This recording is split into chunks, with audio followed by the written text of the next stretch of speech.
Should I be in a relationship at university? Well, I think no, because it can be distracting. You know, it can be distracting, and it depends how well,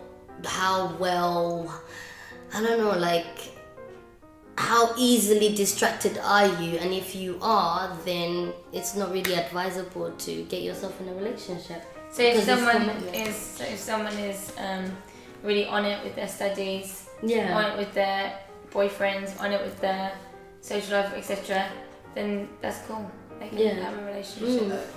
But then I think it does then come back, because you said they're on it with their studies, on it. But then it comes back to the fact of, why are you in a relationship? What is the whole purpose of a relationship? Because you can be on it with your studies, so you're basically what you are is a good time manager. Yeah. But in terms of if it's healthy for you to be in this relationship, I think is another matter entirely. And then what is the purpose of?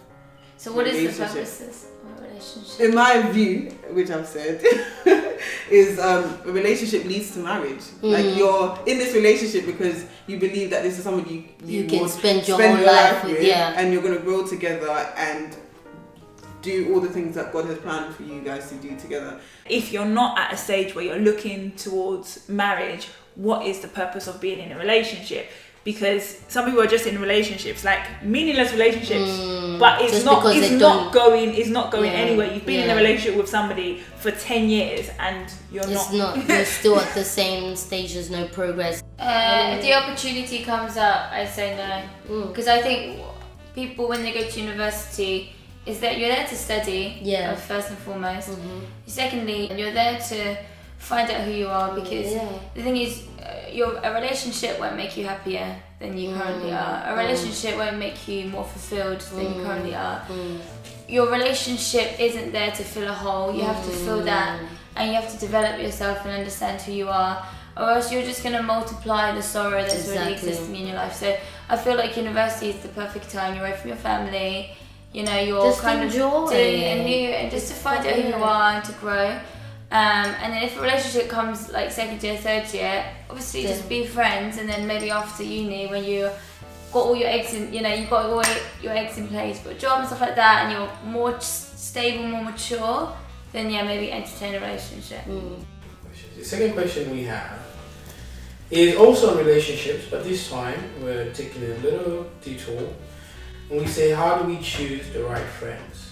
So are there things to consider when choosing the right friends? Yeah, definitely. Your friend should reflect who you are and who you want to be in life. Because, so that's including like things like your core values, what is important to you, what is valuable to you. So for me, for example, I am a Christian. So the people that I'm going to bring around me as a friend, they have to have that same mindset. Why? Because the values of my life, the things that are important to me, the things that I do, the things that I don't do, my guide for my life it comes from the fact that I am a Christian. I believe in God. I believe in Jesus, and this guides my life. So your friends, like if you have somebody that is completely different values, it will be very difficult to really keep that friendship, you know. I just had this imagery when Pastor Esther was talking of like a train, and like the things that get on that train are going to a certain destination. But if you it's like basically going with different people will be a different detour entirely. But there's certain type of people, or certain people who are going to this place that you're going to. So it's only those people literally that you need to have on board with you. Because anybody else that says I'm going somewhere else, you're gonna go with them wherever they're going. So I think, like you said, you just have to know where you're going, what your values. If you don't know your values in life, so anybody, then you just choose anyone as to be your friend. And you won't even know who you are yourself anymore after that. Alright, we're moving on to the next question. Is it wise to get an overdraft or a credit card? No. Ooh. Depends. I said it could be. I think it can be. If you don't overdraft and credit card.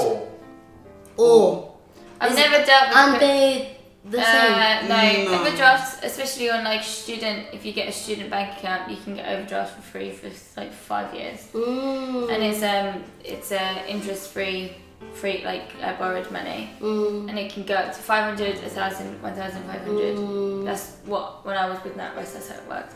A credit card, I don't know about credit cards. No, Okay. Yeah, I've never had a credit card before. But isn't credit card also part of? No, a credit card they charge you interest. Yeah. But it's like if you use a credit card, so let's say January you use £200, as long as you pay it off By the end of the month. by the end of the month, they won't charge you interest. Oh. But the day it hits 1st of February, you still haven't paid off The your interest is £200. high. The interest is 1.79, it's quite high. And I then you think- start accumulated debt. Yeah, for both of them, overdraft credit cards, both of them are spending Just money that you don't avoid. have. Like they're spending money that is not yours and putting you now in a position where you are owing somebody money. So it's the illusion of having money that you don't have. Yeah. But you will just pay it back in the future. But when the future comes, the future has its own expenses. So it's not exactly. like it's not that in this future there's going to be some magical supply. You're still going to have the same amount of money that you were struggling to use at this time. No. Yeah, I hear what you're saying. I just find that with university, my experience with university, I appreciated the buffer. I appreciated having that £500 I could dip into, but I never touched it. I never owed, I never accumulated. Yeah. But if you don't have it, if it's there, then you will use it. You will take advantage of it. And I think it depends on if your you don't have your situation. It depends on your character as an individual. Your discipline, that's what and whether you're a responsible individual. So to round up, would you say that if someone should get an overdraft, they should pay it back? They shouldn't even get it. Course, Okay, if they get it. If you get it, make sure you do pay it As back. quickly as possible. Pay it back. Pay it back, yeah. Pay it As soon back. as Or else possible. you're going to be carrying a burden on your neck. For And if you years. And don't, then if you increase don't the have the discipline to pay it back, do not get it. Don't in the first get place. it. Don't have the discipline. Don't get it. Yeah. Yeah. Cut it out. And if you don't have the discipline to use it only in emergencies, like you just want to, That's okay, what I'm saying, I want to it's go a out for buffer. dinner, so I put it on my credit That's card. stupid. I want to do this and I want to do that. Yeah. No, Stupid. it's, Because obviously you will get emergencies or some That's what I'm situation. saying. It's like a nice But little the It is not free conclusion money. is No. make And the sure last you resort, pay use it back. your credit card. It's Yeah. a very last Yes. resort. When everything else is Yes. You know, there's some countries that don't use credit. They do cash in hand, and they live. They're fine. Praise God. Praise the Hallelujah. Lord. If you don't have money for food, don't eat.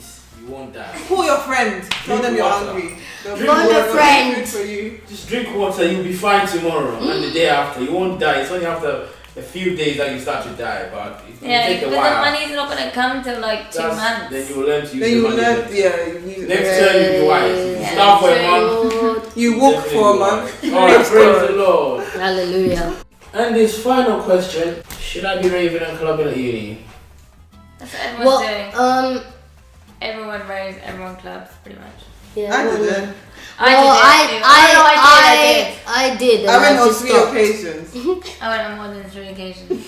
yeah, so did I went pretty much every week for the majority of my first year at uni. But How did you find it? how did I find it? Well, Is it everything the time- everyone raves about? no, it's not. It's like the it's same not thing. all that. No, It's it's not all that. overrated. It is definitely overrated. At the end of my first year, like I got to know God, and the things that I found exciting and the things that I found fulfilling were like completely changed. So in that, okay, yeah, it's fun for a while, but then when you're getting home at 3 a.m. in the morning and you're sleeping most of the next day and you're waking up, you're just Or you have a 9 a.m. lecture. it's cool for those few hours, but you never feel great the next day. Yeah. I went out clubbing once after I my got born again. But it's like, because when I got born again, I came from a place of Yeah. darkness You can't. into a place of light. Right, So yeah. because I'd come into the light, it became easy for me to see the darkness Yeah, that was in Yeah. that light. it's just very obvious. Because yeah. I was now in light, so Yeah. I could easily differentiate the darkness. So instead of looking at people that are having fun, I looked at people and see that actually you are lost in darkness. Yeah. You're in a place It's of true. darkness, and like, because I was no longer there, Yeah. so. Yeah, it felt fun at the time, but when I came into light, I realized that it's actually a place of darkness. Yeah. It's a place in which people are manipulated. It's a place in which people are broken down. It's a place when people are really shown an image of themselves that is really not what they are. Because I mean, like, at the beginning it's fun and everything, but I don't know, like, it's just expensive. It's expensive. That too. It's expensive. It's long. It's the same thing. It's the same thing. And then also, you see the okay, same people, the same DJ. You know, it's nah. There's one more thing, and I think it goes back to it starts off okay, but eventually it's like nah. But I think it goes back to the friendship thing as well, because if you're in such a place, it means that all your friends are exactly. True. That means this is your circle. These are the people that you're rolling with. So for me, it's another thing is that if those are not the kind of people that I want to spend my entire life with, then I'm not going to be going to places where they will be, and the people that I actually want to be with will not be. Do you know what I mean? So it's like, it's kind of non-beneficial to me in any way, in any kind of. And sorry, this is one more point I wanted to say. Like, I feel like in the world, people kind of just live their life like day to day, just go, anything happens. But when you're a Christian, you have purpose to your life. You know your tomorrow. You know where you're trying to. Your life has a direction. And when your life has a direction, you just don't do everything. You just don't go anywhere, because you know that it's not beneficial to you for tomorrow, that you're finding yourself filling yourself with all this, like Pastor Esther says, darkness. Special bonus question. Oh. Sex, drugs, and alcohol. Oh wow, I didn't even know that's How does one escape that? Okay. In uni. Sex, drug, and alcohol. How can you escape that? It's the people you surround yourself with. If the people who are around you aren't taking drugs, aren't having sex, aren't drinking alcohol, you're most likely not going to be found in those situations where you feel pressured or you feel like that is even an option. Like, I lived in a house. There were couples and they were having sex and stuff, but like most of the people in the house were like, you know, just studying hard, and they didn't have a boyfriend. They weren't taking drugs. They were drinking alcohol, but like it was fine. So I didn't feel like, you know, huge pressure. So it's like having the mindset that just because everybody's doing it doesn't mean it's the right thing to do, and doesn't mean that you have to do it. It's perfectly okay to be the minority. Especially if the majority is doing something that is not beneficial to them. You know, it's okay to be the one that says no, that's not me. Definitely. You know, and it's not necessarily difficult to find people that have similar values to you. Do you get what I mean? So it may be that these people reject you or turn you away because you're not doing what they are doing, but there are people out there that think the way that you think and actually don't want to live their life in that kind of way. So like you said, it's the people that you surround yourself with, but don't be deceived. There are people like you out there that actually want to live life in a beautiful way, in a fulfilling way, following God's plan for their life, God's purpose for their life. It's not everybody that is out there drinking, doing drugs and having sex. There are people out there that are on fire for God and wanting to do beautiful things for the Lord. So it's about seeking after those kind of people and spending your time with them, rather than feeling like the whole crowd is doing that and you're the only one. Because when you're with God, you know, somebody said that you and God is the majority. So it's enough for you to be doing what God wants you to do, regardless of what anybody else is doing, because conformity is too costly. Just another really practical point: if an opportunity arises when you can have sex and you don't want to have sex, you just run the other way. Like just go as soon as, like, don't even think that, oh, like, you know, maybe you guys are both on the sofa, you're watching a movie or whatever. You think, oh, it's fine, like, you know, and then he's like doing very interesting things. You think, oh, it's fine, like, you know, I won't do it or whatever. It's just, when you put yourself in that situation, your hormones in your body will take you to places that you didn't even think you would go, because you didn't have that decision. Like, okay, I just will run like 100 miles away. You just need to take your body and go, because your body will start doing very interesting things. Don't be in a man's house after At the wrong time. And don't be in his house just you and him. And don't go to his bedroom. That's how you avoid it. Don't go to his bedroom. If you don't want to have sex, you do not put yourself in a situation with just you and him, and it's getting dark outside. But not just sex, but it doesn't even have to be dark outside. Just the two of you in the house. Morning. Yeah. It could be just avoid certain things. Just avoid. Even when you see maybe like you've gone to, I don't know, like somebody's house and there's a lot of people in the house, and they start rolling up some stuff, and they're just like, guys, come on, like you just come out, you just take yourself out and just you know, Yeah. 100 miles. Run. Have a conviction. Have a conviction. Because it's only when you know what you do want from life that you will know what you don't And want who from you life. are, yeah. Yeah, if you don't have a conviction in one direction, then you will accept anything in your life. Yeah. But if you have a conviction that this is who I am, this is who I want to be, this is what is acceptable to me, and this is what is unacceptable to me. If you have that conviction, your conviction will carry you. So be a man, be a woman of conviction, and no matter what anybody says, your conviction will stop you from doing the right thing and will propel you.